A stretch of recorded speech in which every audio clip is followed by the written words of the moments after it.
Each Sunday afternoon, I would ride my bike or walk to youth group in junior high.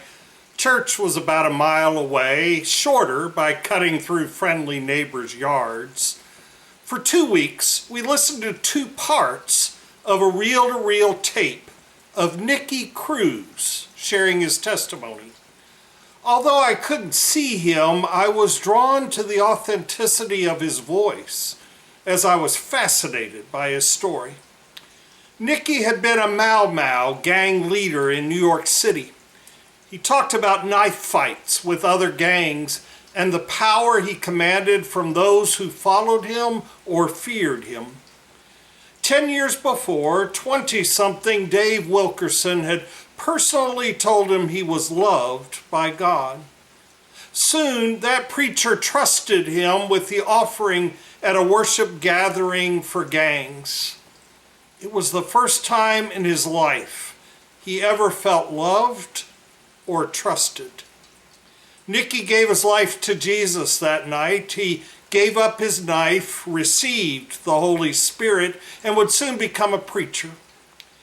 The year I heard his story, I saw Eric Estrada portray Nicky in the movie The Cross and the Switchblade.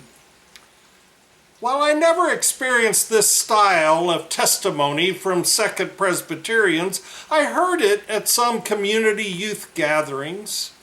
People would share stories of how messed up their lives were before they were saved by Jesus. Nicky Cruz beat them all with his before stories, and unlike most others, he even spent time telling some after ones as well. As a kid, I felt left out. How could I compete with the attention all those stories brought? I didn't have any horrible before stories to tell. I was always a privileged good kid going to church. Would I have to go on some rampage so I'd have a testimony to preach? Since I didn't have any adolescent rebellion, maybe I'd have a midlife crisis. The Apostle Paul is often portrayed as a conversion that turned his life completely around to become a Christian.